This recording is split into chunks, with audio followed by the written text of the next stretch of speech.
I'm back. Did you miss me? I missed you all more than you could ever know, and man, I am glad to be back. First and foremost, I want to thank Sean Woodley for doing such a fantastic job for filling in for me while I was away these past few weeks, and I hope you didn't give him too much of a hard time. It's the final regular season week of this show and will likely be the last time that you all welcome me into your homes until our recap of the season following championship weekend. On today's show, we'll be taking a look around the league and recap what you might have missed from the past 7 days and get you primed for what is to come this week as the season winds down. And I know everyone's been wondering how exactly the playoff structure works this season, so I'll give you the Cole's Notes version and get you some help from my very talented pals in the graphic department and show you how it's going to break down in the final 8 games or so this season. And we'll take a look at the newest episode of the CEBL Playbook, which highlights the rich history of basketball in the city of Calgary and how the Surge have recognized and felt the embrace from their new home.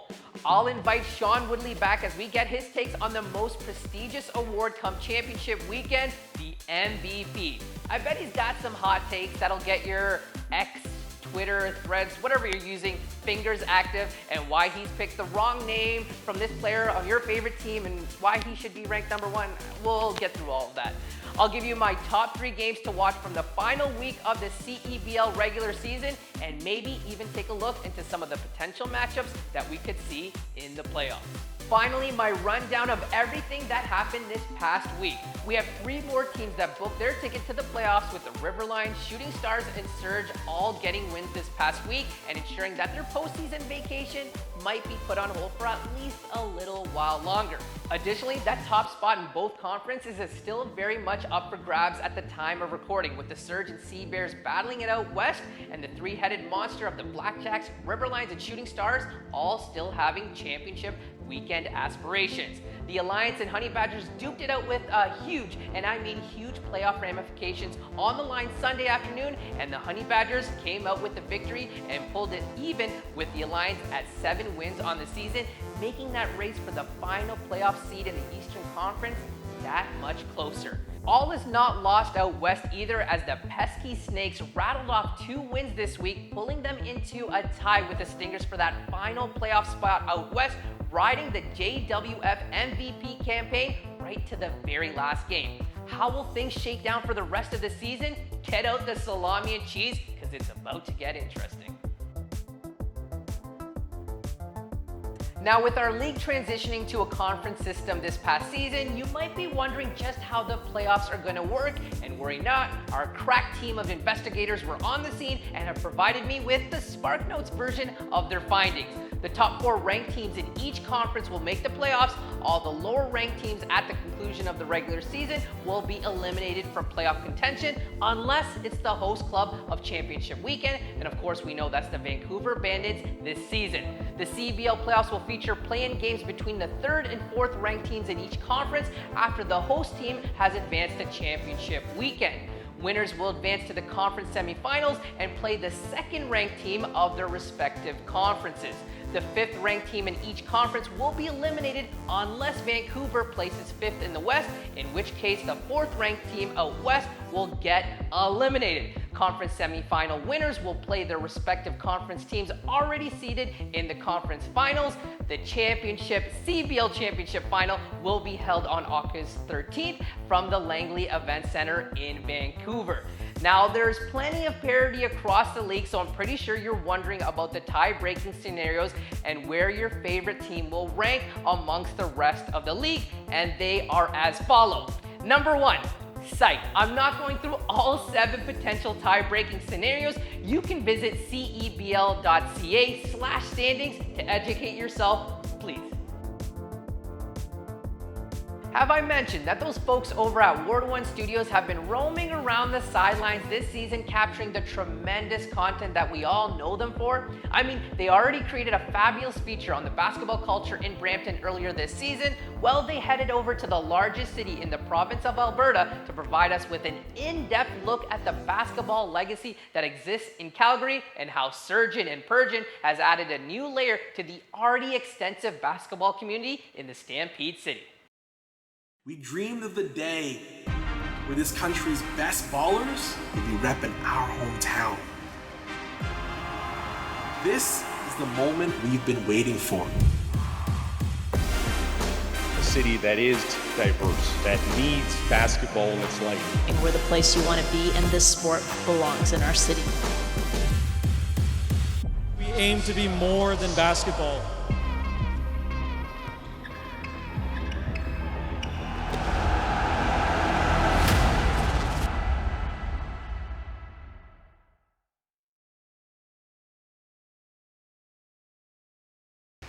Two and 7 Sports at 11 will bring you highlights on the Halifax Windjammers when they tip off against our Calgary 88s in a Canada Day basketball event June 27. You know, when I came here to Calgary, I came here to play with the Calgary 88s.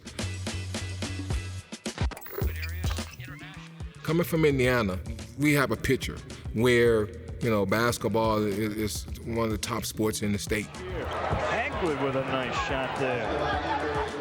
Well, they played at the Calgary Saddle Dome, right? So, I mean, us as kids, I mean, we just figured, damn, we almost had an NBA team, right? And then growing up, it just faded away. No one talked about it until we had the Calgary Crush, which was the closest thing to having a professional team here in the city. I thought it was overdue. I know with the 88s and the Outlaws, and then they had the Calgary Crush, that didn't last long, but there's a niche here.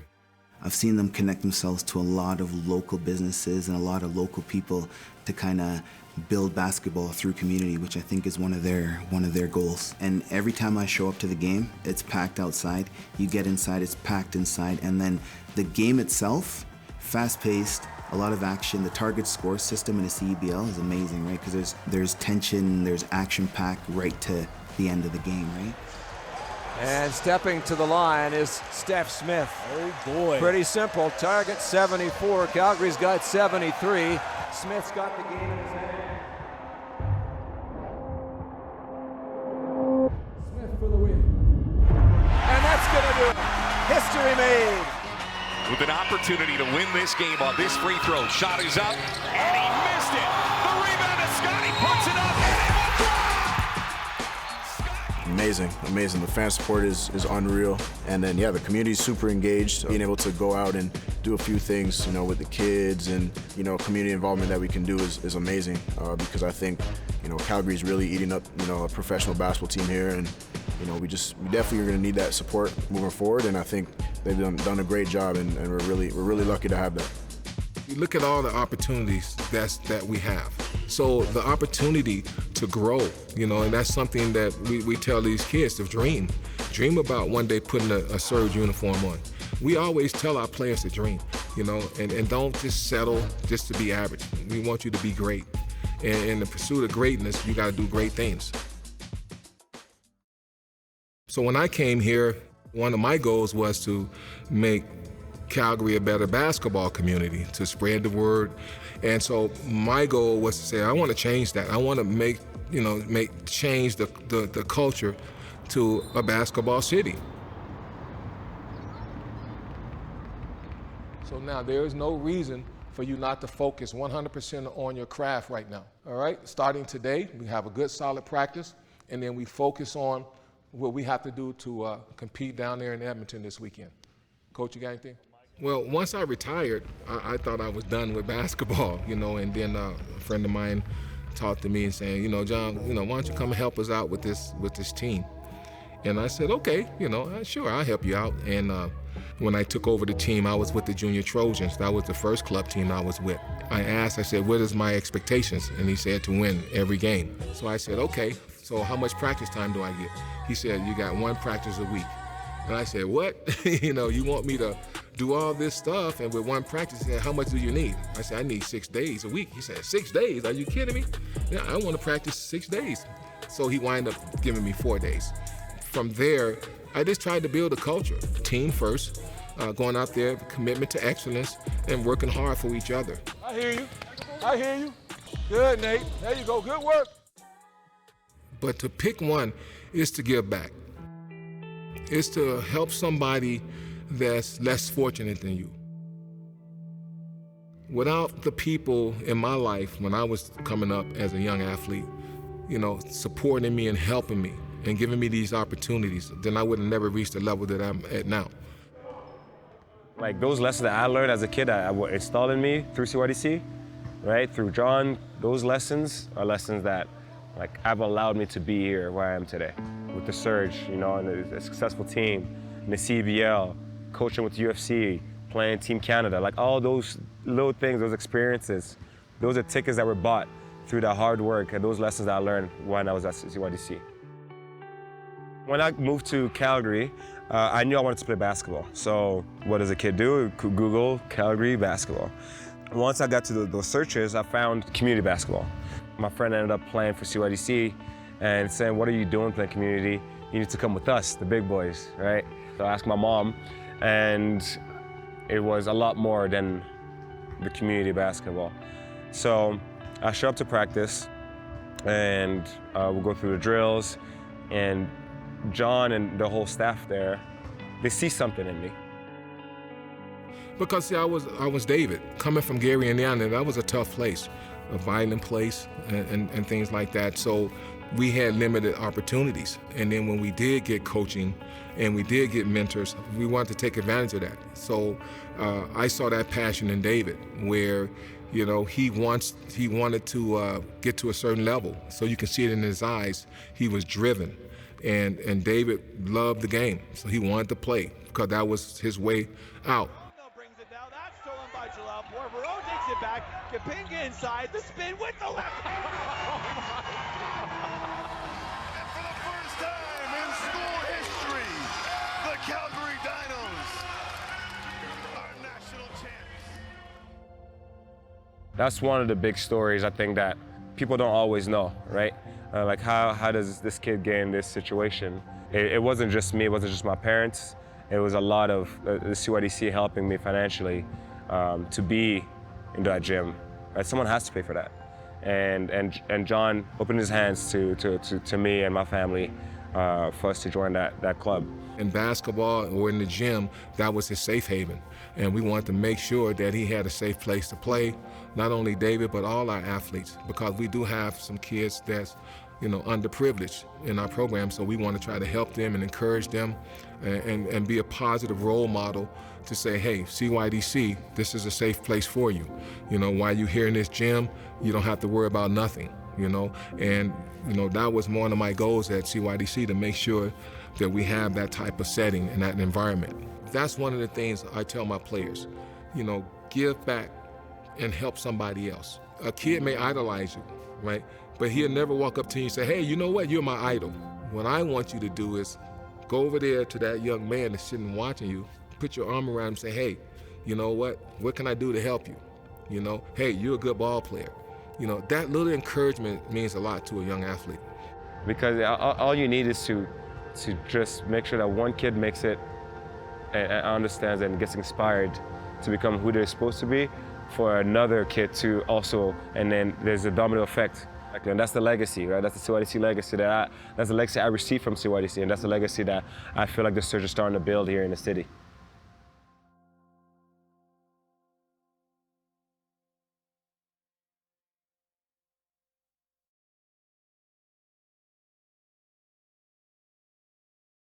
Now, Sean was gracious enough to fill in for me while I was gone, so you didn't think I would just come take over the show again and not have him back on. Nah, he returns to complete his look ahead to the awards night at Championship Weekend and give us his front runners for the MVP award this season. Take it away, Sean. Through 4 years, the CEBL has seen just 2 players earn the league's top individual honor and get named Most Valuable Player. Xavier Moon notably did it 3 times running before Niagara's Khalil Ahmad got the nod in 2022. And to no one's surprise, Ahmad is very much in the conversation once again this year after a tremendous season with a Niagara team that looks like one of the 2 or 3 top inner circle title contenders as the playoffs draw near. But will a slight drop-off from his numbers last season, along with a couple monster seasons by CEBL newcomers out west, keep Ahmad from repeating? And does a Canadian have a sneaky good case to be on the ballot? Let's dive into my top 3 CEBL MVP contenders as the season draws to a close, with a little love for a few honorable mentions who could absolutely sneak into the top 3 pending the results of this week's final set of games. First, the honorable mentions. The Ottawa Blackjacks have, up until their recent losses to Niagara, absolutely owned the second half of the season, and Deng Adel has been a big reason why. This 6'7" wing from South Sudan is Ottawa's most explosive scoring option, and he does it efficiently, nearly 55% on twos and 38% from deep, while chipping in 4.6 assists per night as well. If it were not for Ottawa's roster being as loaded as it is, he'd probably find himself in the top 3. But as it stands, I'm not even sure he has the best MVP case on his own team. More on that a little bit later. Sticking in Ontario, it's been with a new team, but Cat Barber finds himself once again in the MVP conversation after averaging 20.8 points, 4 boards, and 4.6 assists on a Shooting Stars squad that has dealt with all sorts of roster churn beyond the reigning All-CEBL second-teamer. If Barber hadn't posted a couple of crooked shooting lines and the shooting splits across the board were a little better, he'd probably be nudged in the top 3 himself. Now we get to the most difficult omission from the top 3, and it's someone who, pending the results of this week, could absolutely find their way into my top 3 official ballot and might even win the whole thing, and it would be deserving. It's Justin Wright Foreman. And when you spell it all out, 29 points, 5 rebounds, 4 assists on 50, 45, 80 shooting splits with 8 30-plus point games that have entirely rewritten the Saskatchewan Rattlers franchise record book, it sounds ridiculous to leave JWF off my final top 3 ballot. Call me a square, call me a prisoner of the standings, but I just kind of think the league's MVP needs to be on a playoff squad. Thanks, of course, to Wright Foreman's recent heater, there's still an outside shot of the Rattlers actually squeaking into the dance ahead of the Edmonton Stingers, though they will need some help this week. If that happens, I'll gladly swap JWF out for the number 3 guy on my ballot, and that is Ottawa's Kadre Gray.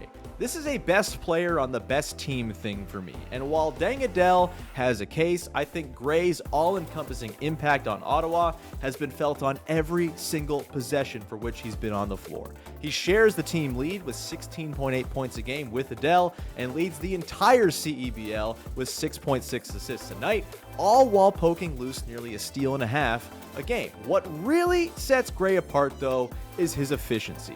Big men and forwards are supposed to shoot 57% on twos, not 6'2" guards, and yet there Gray is among the very best finishers inside the arc in the entire league. He's 9th among qualified players in free throw attempts per game and cashes those in at an 81% clip, and opening up all of Gray's powerful downhill driving is a 44.4% three-point stroke. No matter the situation, defenses have to concede something pretty unpleasant when Gray's got the ball in his hands. Try too hard to take away the 3 and he'll turn the corner and ruin you at the rim. Give him too much space atop the pick and roll and he'll rise and fire. And if you send too much help at the wrong time, he's just going to ping it to one of Ottawa's many excellent shooters. Gray is the definition of unguardable, and he deserves serious consideration to be the first ever Canadian MVP in CEBL history. Coming in at number 2 is Teddy Allen of the Winnipeg Sea Bears. I'll admit, I've been a little slow to get on the Allen bandwagon this season. His shot selection has been a little puzzling at times, and his playmaking doesn't quite match up with some of the other top contenders here. But at the end of the day, it's hard to argue against the combination of prolific production and team success that Allen brings to the table. Allen's second in the league in scoring at 27 a night, to go along with 7.7 rebounds and 3.5 dimes, while shooting a tidy 36% on the most attempts from deep per game in the league. Without Allen, Winnipeg's shaky defense might have undone the Sea Bears' inaugural season, but Allen's had the juice to outpace those struggles all year long, while playing his best basketball in the final stretch of the year to help secure Winnipeg's claim to the West top seed. Which means I'm calling for a repeat. Yes, Khalil Ahmad of the Niagara River Lions is your 2023 CEBL MVP, at least through the eyes of one guy yelling into a microphone. 19 points a game, pretty good. 6.2 dimes, good for second best in the league. Excellent. 55% on twos and 36% on 5 threes a night. Very, very good. And a league-leading 2.6 steals per night is elite. Niagara's roster is talented, yes, but there's no way its output would be the same with a different player running the show. Ahmad's gift as a leading man is to know exactly what his team needs and when. If he's got a matchup he knows he can size up, he'll punish it until the opposing coach makes a change. If he's having an off shooting night, no worries, he'll just slither into the teeth of the defense and create triple after triple for the shooters the Riverlines dot all around him. He's the definition of valuable, no matter how you interpret the word, and with the Riverlines securing some huge late-season victories over the East top-seeded Blackjacks, reopening the possibility of a Riverlines bye to the semis, Ahmad's finishing kick has been undeniable. Khalil Ahmad is your 2023 CEBL MVP. Now it's the final week of the season, so I would recommend watching every single minute of every single game this week as the playoffs are right around the corner. However, if you can't do that, here are 3 that I would highly recommend you tune in for. Now this might be cheating, but it is a Friday night that we have a couple of marquee matchups that I'm looking forward to. Now, depending on what happens earlier this week, the 2 games that take place at a relatively same time will likely determine who the final entry is in the Eastern Conference playoff race. Not to mention that it could feature 2 teams who are looking for that elusive bye to championship weekend as the #1 seed. I'm going to need to split screen this one. The Alliance traveled to St. Catharines to take on the Riverlines, with both teams likely needing victories for different reasons. The Riverlines are looking to rack up as much momentum as possible, and with a win, may be able to lock in a bye to the Eastern Conference Championship game. On the flip side, the Alliance are neck and neck with the Brampton Honey Badgers for the 4th and final playoff spot in the East. Like I mentioned earlier, the Honey Badgers and Alliance are both sitting at 7 wins at the time of recording, so a victory for the Alliance could put pressure for the Honey Badgers. Speaking of the Honey Badgers, they head to Scarborough to take on the Shooting Stars, with the game tipping off just a half an hour after Niagara and Montreal. This game also features 2 teams in need of wins for different reasons. The Shooting Stars, at the time of recording, are in a battle with the Riverlines and the Blackjacks for first seed in the East. However, the Shooting Stars need to win out and get some help. A victory over their rival Honey Badgers would not only give them a boost, it could also sink the Honey Badgers' playoff hopes. I would imagine both teams will have their CEBL Mobile app fired up during the game and streaming to do a little bit of scoreboard watching. Now, we already showcased the first 2 games as part of the Friday night tripleheader. We might as well showcase the nightcap. The Rattlers host the Surge, with both teams playing for their seeding in the postseason. The Snakes need a victory to help their case for the final playoff spot in the West, and the Surge need all the wins possible to catch those Seabirds for first place in the West, and an opportunity to only need 1 win to get to CW23. Not to mention MVP candidate Justin Wright Foreman versus Defensive Player of the Year candidates Simi Shutu and Ruggsy Miller-Moore. Showtime in the prairies. It's now time for my favorite part. Follow at CEB League on all your favorite social channels for all the fun content, news, game updates, and more. Tickets to watch your favorite team play are now available. Head to CEBL.ca to buy now. Tickets to Championship Weekend are also available. Get your tournament packs by visiting CEBL.ca/Championship Weekend and watch all the games live on CEBL Plus, powered by BetVictor and TSN Plus. It's been great to come back. I've enjoyed covering this all season, and we'll see you after Championship Weekend. See you then.